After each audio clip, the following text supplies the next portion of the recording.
दोस्तों, सांप इस दुनिया के सबसे खतरनाक जीवों में शुमार है, जिनसे बचकर रहने में ही भलाई होती है, वरना इनके जहर से बच पाना मुश्किल हो जाता है।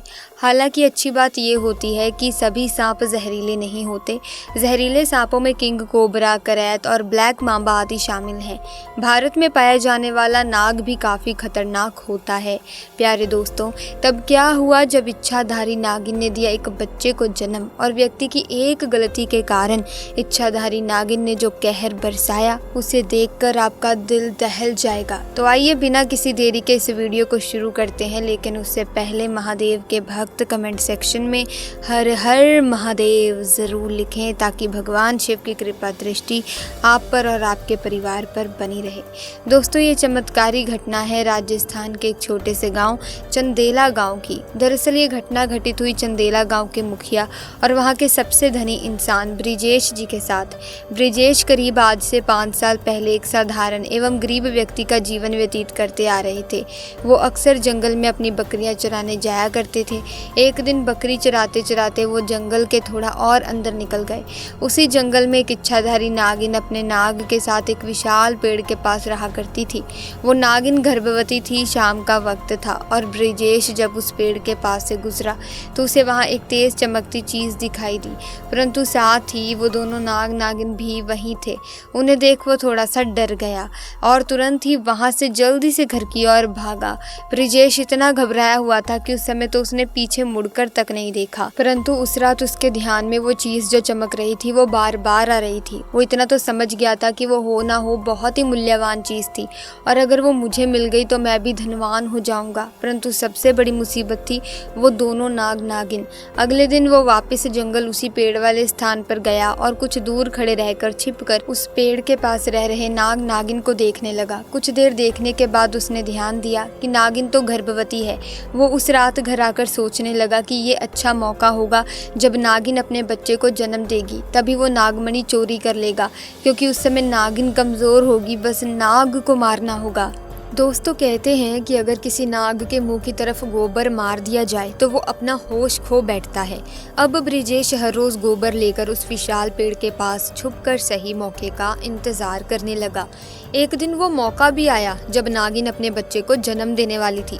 तभी चुपके से ब्रिजेश ने नाग के मुंह पर तेज़ी से गोबर मारा और फिर एक बड़े पत्थर से नाग को मार डाला। फिर उसने नागिन और उसके बच्चे को भी मार डाला और उस मणि को उठाकर जल्दी से घर की तरफ निकल पड़ा। परंतु उधर नागिन किसी तरह बच गई थी और बस बेहोश पड़ी थी। जब नागिन को होश आया और उसने अपने बच्चे और पति को मरा देखा तो उसके दुख दर्द का ठिकाना नहीं रहा। वो उस समय गुस्से से पागल हो जा रही थी और उसने ब्रिजेश से बदला लेने की ठानी। परंतु मणि चली जाने के कारण वो अपनी शक्तियों का प्रयोग नहीं कर सकती थी, परंतु अभी भी वो अपना रूप तो बदल ही सकती थी। इधर ब्रिजेश को जैसे ही मणि मिली, उसका पूरा जीवन ही परिवर्तित हो गया। उसकी फसल इस बार काफ़ी अच्छी हुई और काफ़ी महंगे भाव में भी बिकी। उसकी तो जैसे मानो लॉटरी लग गई हो, क्योंकि जो भी वो धंधा कर रहा था उसे हर जगह से लाभ मिल रहा था। और ब्रिजेश को पता था कि ये सब उस चमत्कारी नागमणि का ही कमाल है। गांव में हर जगह उसका नाम था। ब्रिजेश के इस रुतबे को देख एक अच्छा रिश्ता ब्रिजेश के लिए उसके पास ही के गाँव से आया और माधवी नाम की एक सुंदर स्त्री से उसका विवाह संपन्न हुआ। माधवी अपने पति ब्रिजेश को बहुत प्यार करती थी और बहुत इज्जत देती थी। दोनों एक दूसरे का कदम कदम पर साथ निभाते। उनकी जोड़ी गांव में मिसाल बन चुकी थी। उधर नागिन भी एक पुरुष का रूप धारण कर रमेश नाम से ब्रिजेश के यहाँ उसका मुंशी बन गया और ब्रिजेश का विश्वास जीतने लगा। ब्रिजेश भी रमेश के व्यवहार और वफादारी को देख उसे अपने भाई समान ही मानने लगा। एक दिन माधवी अपने पति ब्रिजेश के पास आती है और बताती है कि तुम पिता बनने वाले हो, मैं गर्भवती हूँ। ये सुन ब्रिजेश की खुशी का ठिकाना नहीं रहा। उस दिन वो खुद अपने मुंशी रमेश के पास गया और बोला कि देखो रमेश, मेरा कोई भाई नहीं है, परंतु जब से तुम्हारा साथ मिला है तुम मेरे सगे भाई से भी कहीं अधिक बन चुके हो और आज मैं बहुत खुश हूँ। इसीलिए आज मैं अपनी पत्नी और तुम्हें एक खास जगह ले जाना चाहता हूँ, क्योंकि मेरा इस दुनिया में तुम लोगों के सिवा कोई नहीं है। और वो अपनी पत्नी और रमेश को कार में बिठाकर गाँव के कोने में ले जाकर कार एक छोटी सी कुटिया के सामने रोकता है और बताता है कि जब वो छोटा था तब इसी कुटिया में उसकी माँ की जान उसे जन्म देते ही चली गई थी।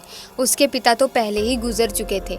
तब एक बूढ़े बाबा ने उसकी माँ को वहीं दफना दिया था और ब्रिजेश को उसी बूढ़े बाबा ने पाला था। ब्रिजेश बताता है कि जब भी उसके साथ कोई बुरी घटना होती है या वो दुखी होता है तो बस वो इसी कुटिया के पास चला आता है। यहाँ उसे एक अनोखे सुकून का एहसास होता है। ब्रिजेश आगे बताता है कि आज तुम दोनों को मैं इसीलिए यहाँ लाया हूँ क्योंकि तुम दोनों अब मेरी ज़िंदगी का एक अहम हिस्सा बन चुके हो। दोस्तों, ये सुन सभी की आंखों में पानी भर आता है।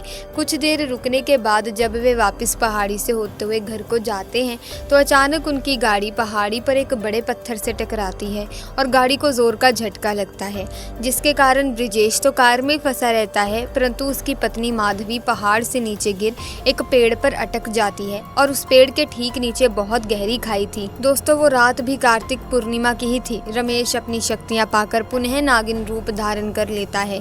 ब्रिजेश रमेश को देखकर चौंक जाता है क्योंकि रमेश अब नागिन में पुनः बदल गया था। वो नागिन ब्रिजेश को बताती है कि कैसे ठीक इसी तरह वो भी स्थिति में फंसी थी जब ब्रिजेश ने उसका पूरा घर संसार लूट लिया था, उसके पति और बच्चे को मारकर, और आज मेरे पास बदला लेने का अच्छा मौका है। ब्रिजेश घायल गाड़ी में फंसा हुआ था। रो रो कर नागिन को बोलता है कि भले मेरी जान ले ले परंतु मेरी पत्नी गर्भवती है, उसे छोड़ दे। तभी उस नागिन को अपनी वही स्थिति याद आती है कि क्या होता है जब कोई अपना छिन जाता है। ये जिंदगी का सबसे बड़ा दुख होता है।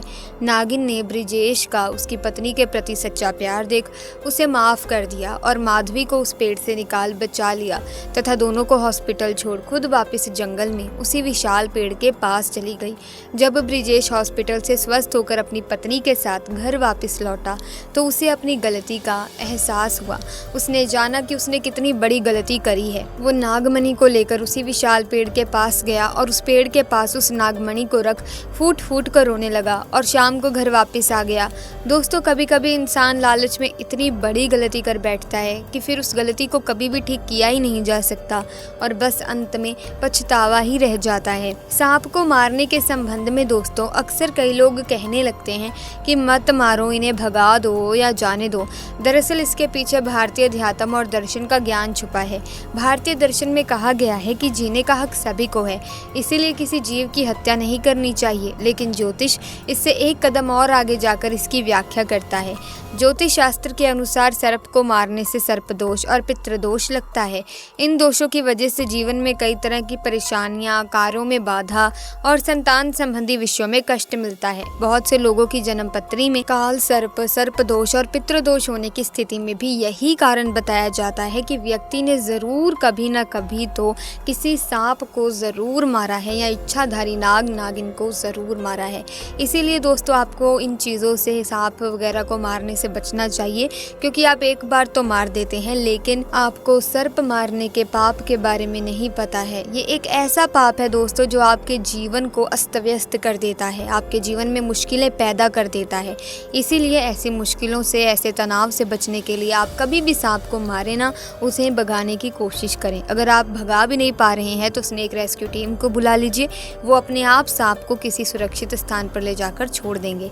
तो प्यारे दोस्तों, आपको ये घटना कैसी लगी कमेंट्स में ज़रूर बताना। वीडियो अच्छी लगी तो लाइक करें, शेयर करें, चैनल को सब्सक्राइब करके बेल आइकन को प्रेस कीजिए ताकि तमाम नए वीडियोस की अपडेट आपको मिलती रहे। हम मिलेंगे जल्दी, तब तक के लिए धन्यवाद।